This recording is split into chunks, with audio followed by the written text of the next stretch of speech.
Welcome to This Explainer. Okay, let's just dive right into one of the oldest, most fascinating psychological dilemmas out there.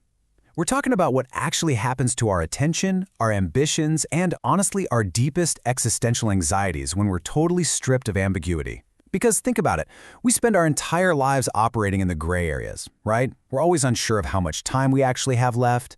But what if the unknown was suddenly, undeniably quantified? So, imagine this. Imagine a permanent, completely unchangeable date just appeared in your mind tomorrow. I'm not talking about an educated guess or some medical probability. I mean absolute 100% certainty. The very second that date drops into your consciousness, it cleanly splits your life into two distinct phases. Everything that happened before you knew your expiration date and the staggering, immediate aftermath of that realization. How does the human brain even begin to process that kind of ultimate deadline? Well, to figure that out, we have to start with part one, the paradox of certainty. Right now, we all basically live under this constant quiet cloud of mild anxiety. It's just the background noise of the human condition, you know? It's why we buy health insurance, why we check our blind spots on the highway, why we avoid sketchy situations. We do all that simply because we don't know when our time is up. But knowing your exact date, that completely removes ambiguity from the equation, and it creates this bizarre phenomenon called the flawless shield. Basically, it makes you an entirely fearless entity. Think about the pure logic here. If you have an absolute, mathematically flawless expiration date, you literally cannot die before that date. Because dying early would mean the date was wrong, and in this scenario, the date is absolute fact. Picture it right now. You wake up and you just know with absolute certainty that your date is October 14th, 2045. That means you've got over 2 decades left on the clock.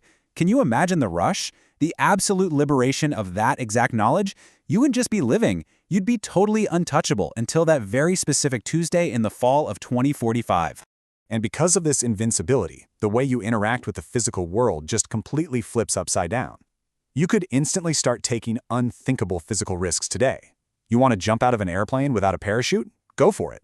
Walk through a dangerous neighborhood at midnight? No problem. I mean, sure, you might get pretty battered up, but you absolutely would not die. Having that level of certainty totally changes how you view danger and consequence right up until those final months. But let's move into those middle years and see how this builds in part two, choosing your path. Once that initial shock of being completely invincible wears off, well, you actually have to live the years you have left. Knowing your deadline completely wipes out that passive, I'll do it someday mentality that traps so many of us. Someday isn't this vague, floating concept anymore, it's a precisely measurable distance. So, depending on your personality, your energy gets reshaped into one of two intense extremes. We call them the hyper-optimizer and the radical presentist. There's really no middle ground when the clock is ticking right in front of your face. You either accelerate into a total blur of productivity, or you slam on the brakes to experience the present moment entirely. Let's break down exactly what these two paths look like. The hyper-optimizer treats the rest of their life as this hyper-focused sprint. If they know they have exactly 15 years left, they're definitely skipping that 5-year entry-level job. They're launching the business today. They're publishing the book right now. Their whole vibe is aggressively automating routines and scaling at lightning speed to leave a very precise financial and digital legacy. But then on the flip side, you have the radical presentist. They step entirely out of the capitalist productivity machine. Honestly, climbing corporate ladders or stockpiling immense wealth becomes mathematically meaningless if you literally won't be around to use it. So they sell off their assets, travel constantly, prioritize deep, meaningful conversations, and spend literally every single remaining hour deeply present with their family and friends. It's fascinating, right? Two completely different but totally rational responses to the exact same deadline. But, eventually those middle years run out. And that brings us to part three, the final year. And here is where the entire tone of the experience has to fundamentally shift. Because, as incredibly liberating as those middle years were, entering the final leg of the journey forces you into this intense, inescapable psychological gauntlet. As the calendar pages get closer and closer to your date, that flawless shield we were just talking about, the invincibility drops. Those liberating buffer zones that let you live so fearlessly completely disappear. You can't shrug off danger anymore, because the countdown forcefully takes over your entire consciousness. The reality of the end isn't just a fun philosophical concept anymore. It becomes the absolute loudest thing in the room. Because suddenly, it becomes your last summer, your last winter, the very last conversation you'll ever have with your family. Every single interaction you have suddenly carries this incredibly heavy, profound sense of finality. Just getting a casual coffee with a friend isn't just getting coffee anymore, it's the absolute last time you will ever share a cup with them. And as you can imagine, it becomes nearly impossible to focus on anything mundane as you approach the very edge of your timeline. Now, let's zoom out to the macro level for Part 4, when society unravels. What we've been talking about so far is a highly personal, individual journey. But what if tomorrow morning everyone on planet Earth suddenly discovered their own exact expiration date? I mean, the consequences would be instantaneous and completely catastrophic. Think about it. Our entire global system, the economy, infrastructure, daily commerce, it all only works because we share this illusion of an infinite future. Our world relies entirely on multi-decade commitments. But if everyone knows their date, long-term investments halt immediately. 30-year mortgages become totally meaningless. Multi-decade corporate goals just evaporate into thin air. And retirement funds are instantly abandoned by millions of people who realize they're never actually going to live to see 65.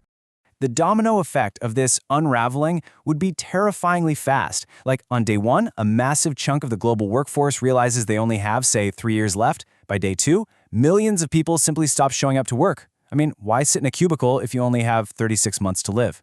By month 1, entire industries face these catastrophic labor shortages overnight and supply chains completely freeze. And by month 3, the financial system collapses. Banks go under because absolutely no one is paying back loans past their expiration window. Societal collapse would be this chaotic, cascading disaster, all because humanity entirely abandons the future to live strictly and desperately in their remaining present. Which brings us to our final takeaway in Part 5, the cost of clarity. When we look at this massive hypothetical experiment, from the invincibility of the individual to the total unraveling of human society, we really have to ask what this tells us about the human experience right now. Ultimately, knowing your exact deadline turns life into a beautifully focused, high-stakes project. It instantly strips away all that trivial, everyday nonsense that steals so much of our attention. The annoying office politics, the late-night doom scrolling, the petty arguments, all of it just vanishes, leaving behind only what genuinely matters to you.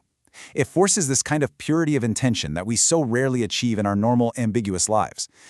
But as we've seen, that comes at a tremendous cost.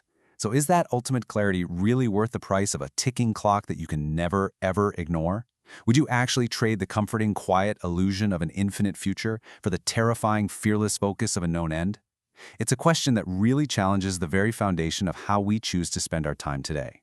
Thank you so much for joining me for this explainer, and I hope it gives you a fresh new lens through which to view your own timeline.